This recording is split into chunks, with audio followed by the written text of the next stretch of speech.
Because they're all things.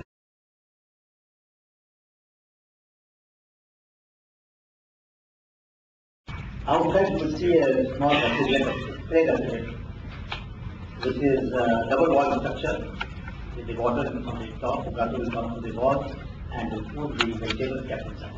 Simple idea. There is a nanotechnologist who was earlier in NCL and now in Tata Chemicals, Dr. Monisha. He has developed a very innovative method, microbial method of developing nanochemicals, actually that cell. He got a vendor and he went and met Mansukh Prajapati. He said, if I give you a paint having nanotechnology dioxide on the inner surface, your efficiency of the film will increase. You will not be able to keep the life of the vegetable longer, one on account of temperature, second because ethylene dioxide makes the paint antibiotic. So there will not be organisms that can carry. What a great idea. What a great idea. What a great blending between the high-tech nanotechnology and low-tech display. So I find my suggestion to all of you is let us feel challenged. Let us feel and live by this challenge that real way the society will occur when we can do this blending. When we can bring these systems of knowledge which are living compartmentalized together. Knowledge from traditional knowledge could be sometimes contemporary knowledge. In the case of Reitman, it was traditional knowledge in a village of Odisha, or it could be contemporary knowledge. And then see how it goes together.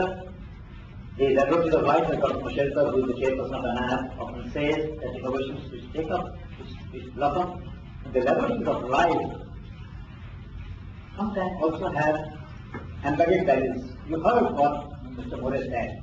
He said, I had only one machine, but there are 500 machines of onion sowing device being made. Who are making them? 500 different workshops. How are they making them? I gave them this kind of ones.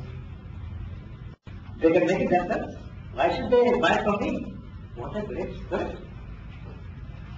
You have heard about open source in the software. Here is the open source in the hardware. And 90% of the technology that Indian has been able to mobilize so far are open source. So while we all need to be concerned about ideas, but I must emphasize that there are people, and for good reason they are there, who believe that their knowledge must be used wisely, must generate employment, and that they can be rewarded by the recognition that they get in the process. That's the respect society gives them is much better reward for them, at least for such people, than the money they may have gained in the process.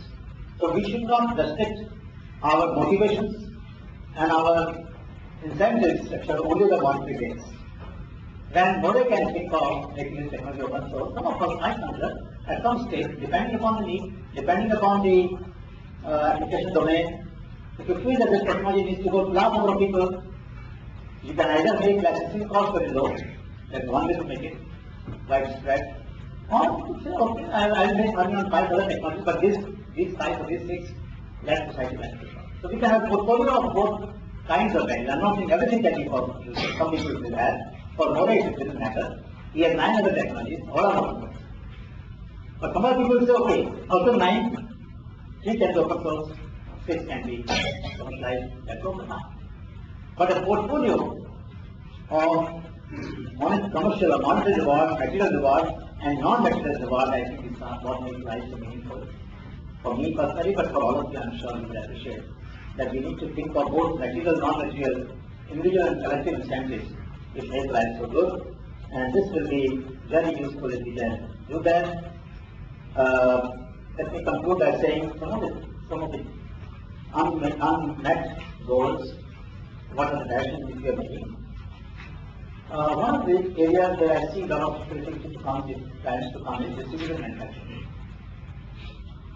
So my feeling is that in future cell phones will not be manufactured by Nokia and sold in the chips. Nokia will make some chips, a few modules, and then you go to the shop and you say, look, my grandfather has to have a cell phone with 3 numbers, 3 buttons, one for the elder son, one for the younger son, and one for the daughter. He doesn't want to know any other number. He doesn't want to know anything more than that. He presses the elder son button and he should be able to talk to him. Middle button, younger son, lower button, daughter. That's it.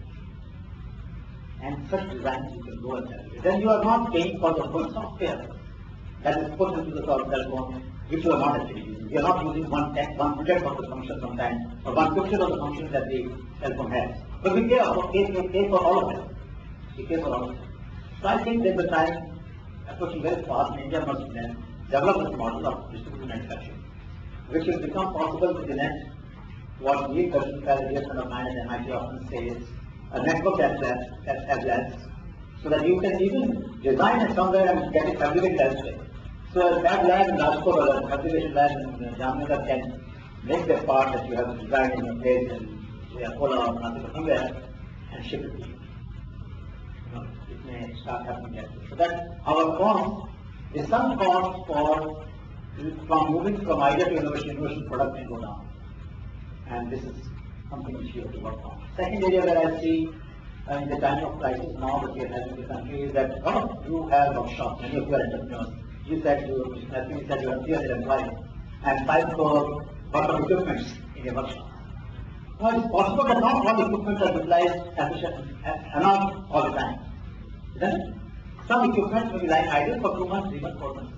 But then there are some small scale entrepreneurs somewhere else in the country who have an idea, who cannot afford. There are many people sitting here who have ideas, very good ideas. They don't have a shop of their own. They need access to that. How do we do it?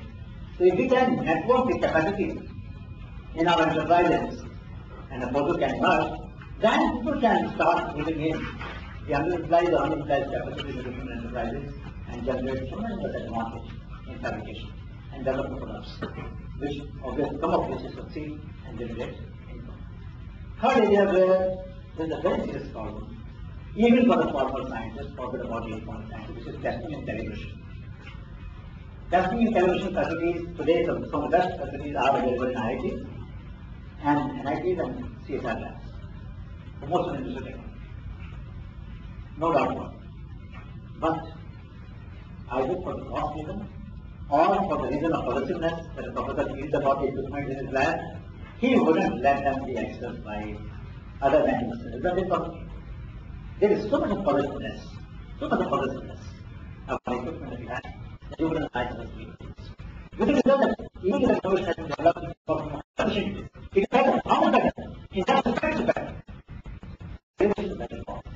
Efficiency is very important. And you can find ways that have sufficient equipment to do that. And you can find ways and think about how to create a network of high quality, precision, high precision testing and calibration facilities in the country. There are different kinds of equipment that people are fabricating. They can get test reports. Very at low cost. It's an investment that you have to make. It's an infrastructure, quality infrastructure in which the country has to make investment.